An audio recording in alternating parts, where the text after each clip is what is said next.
professor of music at the University of West Georgia. Okay. And we are the whole purpose of the research project is to study the sort of the communications aspect and experiences of collaboration using just internet tools, applications, Web 2.0, texting, email, things like that, but no face-to-face communication. And for us, we weren't able to talk on the phone. So as someone who has experience professionally with those kinds of things, planning trips or collaborating with other professionals around the world, what are some of your experiences doing that? Well, it's pretty wide and it's pretty diverse, and it's almost as varied as the number of experiences. Email seems to be the basic collaboration medium. A lot of times when we were getting ready to go to Europe, there were an awful lot of email calls or email correspondence, and so that's probably one of the primary ones. But a lot of times, in order to communicate with my class, there's not only a mass email, but we have a website set up where we can deliver messages online to the website, and it's dispersed to either text messaging or email accounts that the students set up. So that would be another collaborative kind of communication. And of course, texting by phone. There's a Facebook page. I'm sorry? No, keep going. Okay. We have a Facebook page that we communicate a lot through. We've Skyped from time to time, like we're doing now, with various people. When we were setting up a tour down in Florida, I Skyped a lot with Daryl Kunish. I've Skyped a lot with Rich Speece up in Washington, D.C. in preparation for the Kennedy Center appearance that the Jazz Percussion Group was going to do. And that's been the basic mode for a lot of the communicating that we do. Aside from websites and internet, that's pretty much it. Okay. Now, let's focus more in on some of the particulars with, say, like communicating with students, how you have the website set up where they can get emails and texts and stuff like that. Mm-hmm. What did you find so effective about the system, and what were some drawbacks, and what do you think could be changed about it? It is you could write one message and send it out to 150 people all at the same time.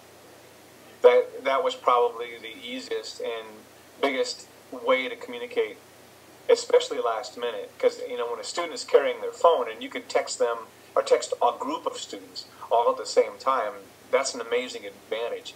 On days when the marching band is outside and it begins raining 15 minutes before your rehearsal, you have to decide whether you're rehearsing inside or out.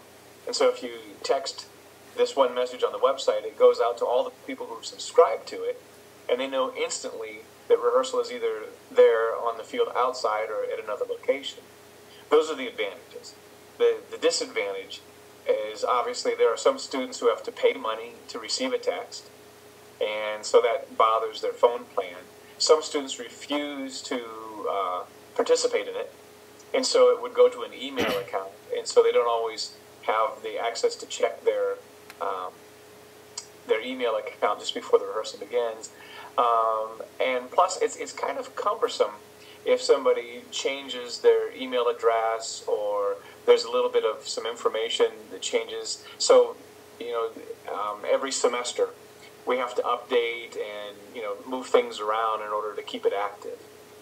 Do you think that there's any way or any other system that could be implemented where even more people could be alerted to news as it happens, a lot with rehearsals and stuff like that? Or do you think text message is the best way to go about it?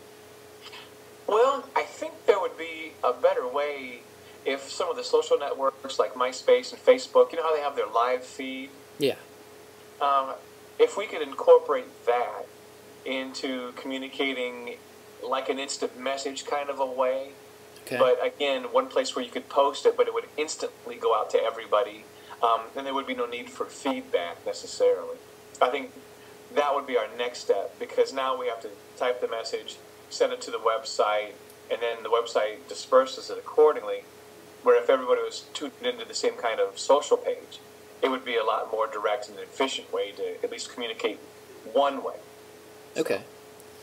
Well, cool. Well, moving on, talked about using email to do lots of different things, collaborating on trips or just communicating with other professionals in your same field and stuff like that. How important would you say email is to what you do, like what you're hired to do? Oh my gosh, I couldn't live or function without email anymore.